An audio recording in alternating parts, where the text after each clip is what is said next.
As Advanced Achievement recipient, Gonzalo will now speak on behalf of his class.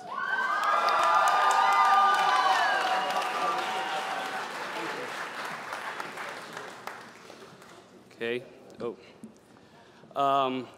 Good morning, everyone. First, I would like to thank the Academy for nominating my script. It's truly an... Oh, wait a second, I think this is the wrong speech. I'll save this for later. This one? Okay, now.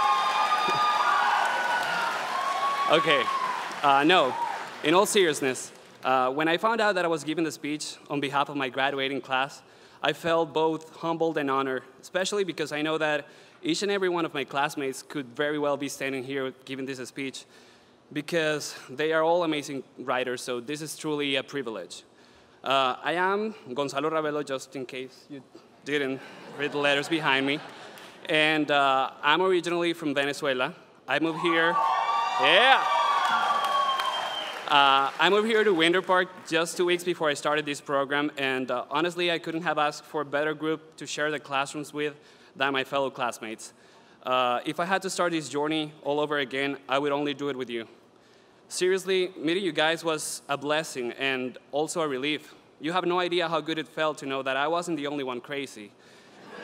And it felt even better to know that you guys, with all due respect, are a little crazy too, but that's just our nature. We're crazy people trying to make some sense, but let me tell you something. We make more sense when we don't make any sense at all, if that ever makes sense. I just suggest we embrace the madness. When I sat down to write this speech, which I finished because, let's face it, they gave me a deadline, I found myself struggling to find the right words to express the hectic roller coaster that this program has been.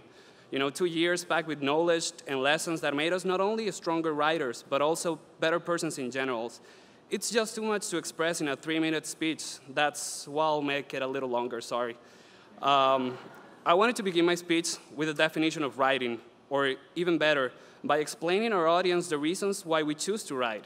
And let me tell you, it didn't take me long. I looked back at one of my favorite classes in the program, our science fiction and fantasy class with Professor Simone Carotti, right here. And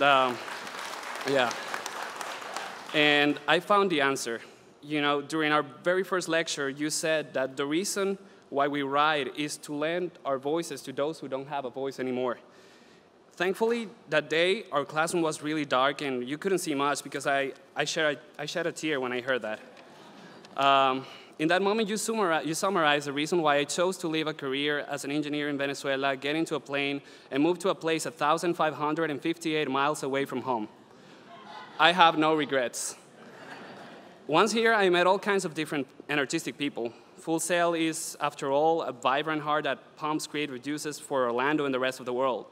It is not a coincidence that the school is located here because there's always something going on. We have great nightlife, amazing restaurants, beautiful beaches, and how can I even forget to mention the theme parks? Definitely one of the highlights of the city. In fact, I had annual passes to 2 of the most famous theme parks here in Orlando. I bought them with one great friend I met here at Full Sail. Jenny, where are you? Raise your hand. Oh, there she is. Okay. Jenny and I went so many times that we could lip sync to every single word that was being said on all the rides. Well, except for one. My friend was super scared of riding a creepy looking roller coaster they have in one of the parks. But before our passes expired just a few months ago, she finally got the courage, and we were there, baby, front row. So as we rode the thing, I couldn't help but notice how much our lives resemble a roller coaster ride. Sometimes we're up, other times we're down, sometimes we're even upside down. At some moments we go fast, other times it goes really slow. That's just life, period. I turned to my right and I saw Jenny, and she had her eyes closed. So I yelled at her, begging her to open her eyes and smile. I wasn't quite sure why I wanted her to smile, but I kept on asking her. I guess I've always been an advocate of smiles. I believe a smile opens 1,000 doors, and that no matter how bad life treats us, we should always smile. I lost my father 3 years ago to a disease that slowly stripped him from everything that made him feel alive. Ironically, the first thing he lost was his speech. He couldn't make a sound. So, Professor Simone, I ask you now, how can I not lend him my voice? As I speak, in my country, Venezuela, more than 3,000 have been put in jail while fighting for our freedom. the majority of them younger than me. Many have been tortured, some have been abused and assaulted, while others just simply vanished. Again, how can I not lend them my voice? Fellow writers, there's no excuse for writer's block. Just look around. Stories are everywhere. Take another look around. We have an audience. Let's entertain them. I want you now to give me a few seconds to say something to my mother, who doesn't speak a word in English. She flew from Venezuela for my graduation, and she didn't even know I was giving the speech, so she probably has no clue of what's going on right now. So, bueno, sorpresa, ma, te dedico este premio a ti y a mi papá. A ti, gracias por apoyarme en todas las decisiones que he tomado en mi vida, pero sobre todo, gracias por apoyarme en todo aquello en lo que yo no pude decidir. Te amo. A mi papá, que a pesar de que hace ya 3 años no está con nosotros físicamente, hoy lo siento más cerca de mí que nunca. Gracias, papi, por ser mi ángel guardián e iluminarme el camino. A mis hermanos, Eduardo y Sofía, son mi mayor orgullo, los amo. A mi abuela que vino hasta acá hoy, la quiero muchísimo. A mis adorados abuelos en Venezuela, en San Cristóbal. A mis tías y tíos, primas y primos, amigas y amigos. A todos los que me están viendo por televisión, gracias, gracias, gracias. Okay, back to English. Thank you. Yeah, thank you. Back to English, and yeah, you don't have to say it. My Japanese is great, I know. I think it's time for that exciting moment in which I thank people you guys have no idea of, so bear with me, I'll make it really short. I want to say a big thank you to Full Sail's touring department.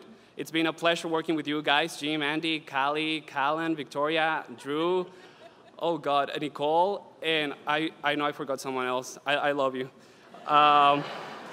Yeah, I don't know. Okay, to the international office here at Full Sail, I have no words. Yeah, thank you. To express my gratitude towards this amazing team, especially to 3 amazing ladies. Sofia Arul, you always had a solution for my multiple problems. To Bonnie Garza, you were the first person I ever spoke with here at Full Sail, and you have been with me throughout the whole journey. Thank you. And to Carmen Venegas, I lost count of how many times you saved my life, how many times I emailed you, called you, and stalked you. I'm sorry if I was annoying, and if I was, thank you for not letting it show. To Noelani Cornell, our program director, the success of this program stands right behind me. You've put together an amazing team. Thank you all. I'm sure I speak for my entire class when I say that we couldn't have asked for better mentors to begin our writing careers. And last but not least, I want to thank someone who's watching me from Venezuela. She was my English teacher since I was 5 years old until I turned 18. Growing up, learning this beautiful language with you was a blessing. It got to a point in which you weren't my teacher anymore. You were also my friend. Today, I consider you part of my family. Thank you, Suzette Meneses. I wouldn't be standing here without you. Okay, to start wrapping things up, I know. I want to say to my graduating class that it has been my pleasure to spend the last 2 years of my life with you. I learned so much from each and every single one of you, and I hope you learned something from me as well, even if it was just how to course in Spanish or that I can play the best thug in the world. No, seriously, guys, the moment we've all worked so hard for is finally here, and whether it is a video game, a novel, a comic book, a movie, or a television script that you want to write, I know you'll do it great. My fellow writers, we are writing Act 1 of our lives, and as good writers, we know there has to be conflict, and there will be antagonists in our stories. But we also know that the best stories are the ones in which good overcomes evil. We'll defeat the bad guys, and our stories will have a happy ending. Let me tell you something. I can't wait to read them. As I finished writing this speech, I thought again about that roller coaster ride, and I figured it out. Life is full of opportunities, but we have to be ready to take them. We have to be prepared and waiting for them with a huge smile on our faces. In life in general, just like on a roller coaster ride, no matter what happens or how bad we feel, we have to keep on smiling because we never know when they're going to be taking that picture. And we better look pretty damn good in it. I end my speech not by wishing you guys luck. I wish luck upon those who are not prepared, and we know we are. I wish you guys success, the best of it. Thank you very much.